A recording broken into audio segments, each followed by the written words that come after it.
Bruchim Haboim. Welcome everyone. We're about to begin Be'ezras Hashem together on Daf Ayin Ches Amud Aleph, 8 lines from the top. Our Mishnah told us that when you have two Chatzeiros that have a Mechitza in between them, which is Asar Tfachim high, if indeed it has no Chalal, no Chaloin, that is Dalid al Dalid, no entrance way, therefore the two Chatzeiros cannot make an Erev Chatzeiros together, allowing them to go from one Chatzer and carry to the other. If indeed it has a space of Dalid Tfachim, the top of the Koisel, the Mechita that's separating them, so they can only be Oilin, but they can't Ma'alin, meaning to say they can't bring up Kalim and use then the Kalim that are in the Chatzer to then be brought on top of the Koisel. Our Gemara describes when they can go ahead and lower the Koisel's wall, where they'll have access to them bringing up Kalim to the top of the Koisel. In certain instances, if there are going to be a Sulam on both sides, then the Sulam will also help to make what's called also a form of a Chaloin, a Pesach. And thereby, in certain circumstances, they can go ahead and then enjoin the two Chatzeiros. Says the Gemara, Omar Rav Huna. The Gemara now really is speaking about a different scenario, not a scenario that we're talking about of two Chatzeiros with a Mechitza in between. It's talking about when you have another situation when you minimize the area. Here it's talking about not, again, the Mechitza between the two Chatzeiros, but a different type of area. Says the Gemara, Rav Huna, Amud V'Rishus Harabim Gavoya Asar V'Rochav Arbo. If you have an Amud, a pillar that has the dimensions of a Rishus HaYochid, it's 10 Tfachim high and 4 Tfachim wide. V'noatz bo yesed koshehu mi'atoy. And you would then stick a peg on the surface of this Amud, of this pillar, so it will be ma'ait. Before the peg comes along, the regular Amud that we're talking about, which is a Rishus HaYochid, if a person were to place an object from the Rishus HaRabim onto the Amud, or take an object from the Amud and put it into the Rishus HaRabim, he's going to be over a Malacha di Araisa of Hoitzah. There, it's because it still remains the size of a Rishus HaYochid. But the Gemara now tells us if he puts a peg on the surface of this Amud, he now is minimizing the surface from being Arba Tfachim to being less, and now has the din of a Makom Petur, and therefore he will not be Chayiv. He'll be Potter. L'chatchila can go and take the object from the Amud to the Rishus HaRabim, or vice versa. Omer Rav Adi bar Ahava ubegoiva shlosha. Rav Adi bar Ahava explains that this is talking about where it has the height, the peg has the height of 3 tfachim. Mashma, that if it does not have the height of 3 tfachim, then we will say that it's lavud, and it's going to be connected to the amud. It will not affect the surface of being a Rishus HaYochid.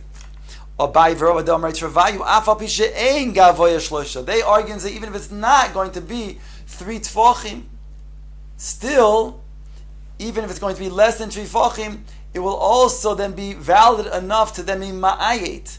Ask the Gemara, my taima, hare lachar, you have lavud over here. Says the Gemara, because lo mishtamesh lei, since you cannot use the surface, therefore it loses its status as a Rishus HaYochid. Rav Ashi Omar, afilu shigba gavoya shlosh, even if it's the height of 3 tfachim, it still will remain a Rishus HaYochid. Why? Hare, lachar, it loses its ability to then be used as a Rishus HaYochid. It has a peg that's higher than 3 tfachim. My time asked the Gemara, Efshir de tali beimid, because you can hang something on this peg, whereby the peg becomes bottled to the amud, so it still remains a Rishus HaYochid. Omar le Rav Acha berei derov le Rav Ashi miloi kuloi b'yeseido ismao. According to what you just said, that even if it's above, the peg is above 3 tfachim, since you can hang something and you'll get usage of this Rishus HaYochid, of this amud, it remains the status of Rishus HaYachid, then what happens if you fill the surface of this Amud with pegs? There you won't be able to use the surface. Is that going to also then be something that will change the status or not? Omar lei. So Rav Ashi responds to him, Lo shmiya lo choda Omar Rabbi Yochanan. Did you not hear what Rabbi Yochanan had said? Bor v'chulyosu mitztarfin la'asara. There it's talking about in the Mishnah in Shabbos, it's talking about when you have a bore, a pit, and the pit does not have the depths of asar tfachim, and also doesn't have the width of asar tfachim. Yet the chulya, that is the dirt that surrounds the base of the bore, that will extend both the depth, the height, to be then mashlim the bore, to be asar tfachim, if it's going to then have enough height, and also the chulya, that dirt around the base, will also extend the width of the bore. So Rabbi Yochanan teaches us that they're mitztarfin la'asara in terms of the height, and huadin when it comes to then the width. V'amai, why? Hooray, the width that we're talking about that extends really still has the empty area of the bore. So it's not really usable for its surface. So how can you say that it's still a Rishus HaYachid? Halo mishtamish, that you cannot use the surface of this bore, even though it's true the chulya might add to the width, but the empty space in the middle makes it so it's unusable. So how can you tell me it's a Rishus HaYachid? That you put, let's say, a plank on it, and you can use that area, you can use that width. So therefore, it is going to be a Rishus HaYachid.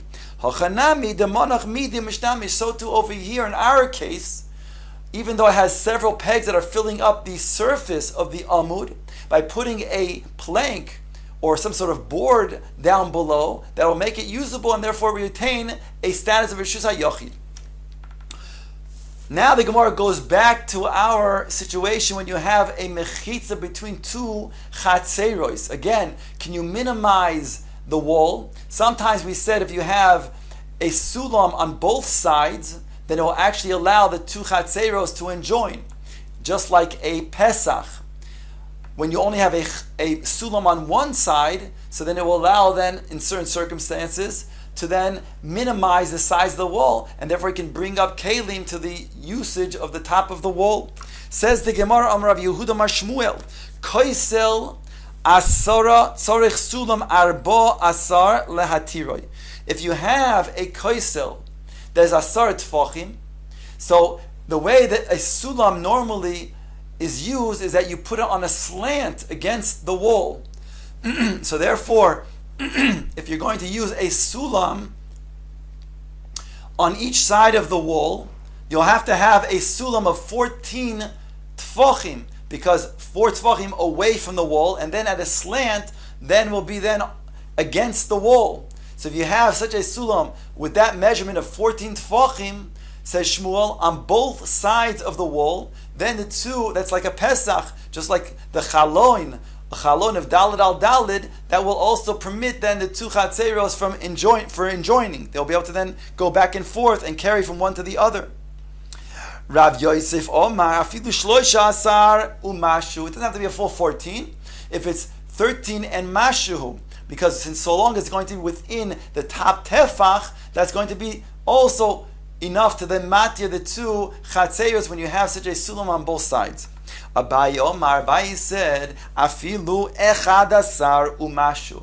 Abaye says, even at the 11 and mashu, because Abaye learns that since it's within, you take again 4 away from the wall, so you really, if you take 4 away from you and you have 11 and mashu, so you really have 7 and mashu, and 7 and mashu is going to be within 3 tfachim of the top. So we say lavud is as if it's connected, halacha l'moshe misinai, and that's sufficient.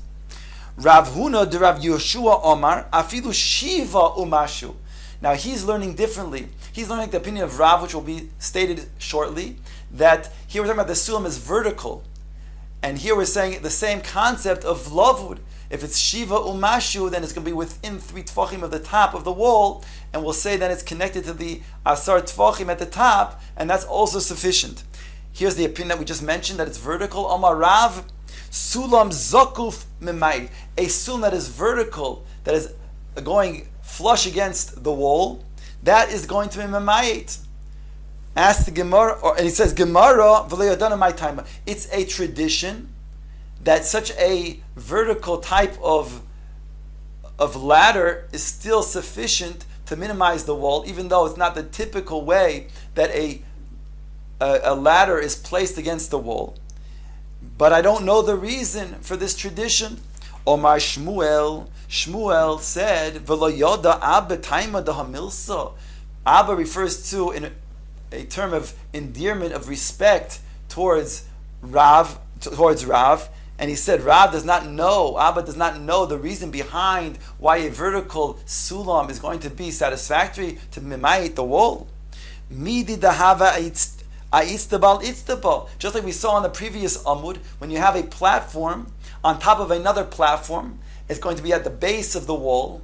So if you're going to have either the bottom one that will be arba tfachim, or even the top one, if it's going to be within 3 tfachim of the bottom one, it will mimayit the wall, even though it's one on top of the other. So too over here, the sulam that's going to be vertical will be the same concept.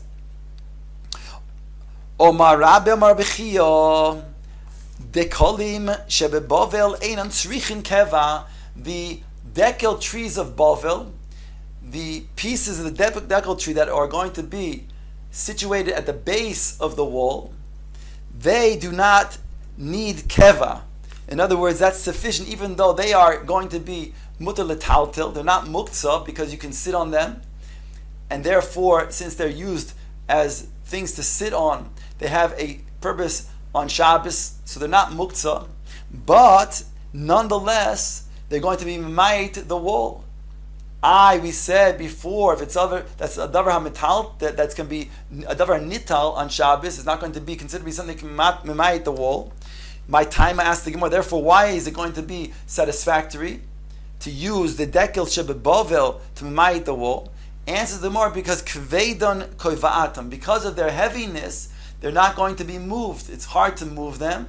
Therefore, they'll remain them over the hemshech of Shabbos, over the interim of Shabbos, and therefore they're going to mimayit the wall. Man da Omer Sulamas kol shekein dekolim. I skipped. Omer Rabbi Oshaya Sulam shebebavel einan tzrichin keva.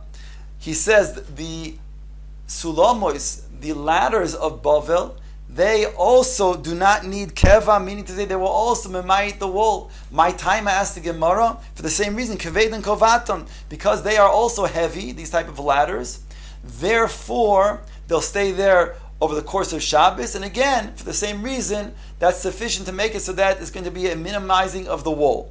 Ask the Gemara, or the Gemara points out, Man damer sulamos kol shekein dekolim, the one who says that the sulamos will minimize the wall, certainly, how much more so than dekolim, which are even heavier. But the man damer dekolim aval sulamos loy. But the other opinion says dekolim, that might be so because they are heavy, but the sulamos are not as heavy, and therefore he would not agree that the sulamos are something that's going to necessarily remain there, since they are also used here and there to then go up and down the ladder when necessary on Shabbos. So therefore, he does not hold that this would minimize the wall. Gemara brings the following question: Boy minei Rav Yosef me Rabba Sulam mikan v'sulam mikan. The kashin be'emtzamau. You have a sulam that say is only 2 tfachim wide, and then you have in the middle. So sorry, you have a sulam that's one tefach, wide, and then you have another sulam, another tefach wide. In order to then make it so it's arba tfachim, because we said a chalon has to be arba al arba, has to be a length of arba tfachim. So therefore, we will say over here that it has to be also arba, but if the sulamos are only 1 tefach each, if you put teven, or kashin in this case, straw in the middle, as part of your, in between the 2 ladders, as holding onto that ladder, is that sufficient to then to widen the 4 tefachim requirement? And since a person normally walks up a ladder from the middle of the ladder, and he would not be able to do so. He could not put his foot on the kashin. They wouldn't be strong enough to hold his weight. So therefore, it's not going to be valid to then widen the 4 tefachim requirement. Kashim mikam v'kashim mikam v'sulam be'emtza mau. What happens if you have, let's say, 2 tefachim sulam in the middle, and you put kashim, one tefach on one side, one tefach on the other side, making your ladder that way? Is that going to be satisfactory to then widen the requirement for 4 tefachim? Or malei harei kafa regel oila bohen. Indeed, since you could walk up, the normal way of walking up a ladder is to go through the middle, going up the middle, so therefore that would be satisfactory to widen the ladder that way. And the kashin you can hold on to from with your hands as you're going up the ladder, it will make it a valid width of 4 tefachim. On top of Ayin Ches Amud Beis, chokak lahashlim bekoisel. Here it talks about where you have, let's say, a ladder, let's say it's again 2 tefachim wide, and now you want to then widen, so you have the 4 tefachim requirement. So here it states that you can do so, but bekama, how much height do you have to go up to then choykek, so that you'll have the 4 tefachim at every level? How much height do you have to go up? Or marlei, the Gemara says, bi asara. Asara tefachim is sufficient. Or marlei, chakaku bekuloi bekoisel. If you don't have a ladder at all, and you have a koisel, you want to then put inside, you want to then carve out inside of the wall spaces so that you can make foot space to climb up the wall. How much do you have to go up in the height of the wall in order to make it so that's satisfactory? We're talking about, of course, being choykek arba tefachim in its width, but how high do you have to go in order to then do so? Or marlei meloi koy masoi, the entire height of the wall. Ask the Gemara, Maishna, what's the difference? Why in the first case, when you had a sulam that was only 2 tefachim and you had to then widen it by being choykek, by carving into the wall, then it was satisfactory to go up only asar tefachim. Yet when it comes to them being choykek the entire width, you don't have a sulam whatsoever, then you have to go up in the entire height of the wall. Answers the Gemara, Amar le hasam mistalak le hacha lo mistalek le.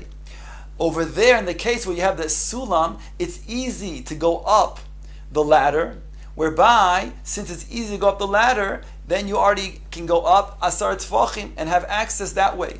But over here, since over here you're creating the ladder, so to speak, here, until you can, it's not easy to go up, and therefore you have to then go up all the way until the entire height of the wall for it to be satisfactory to then make it so they can have then access to this wall.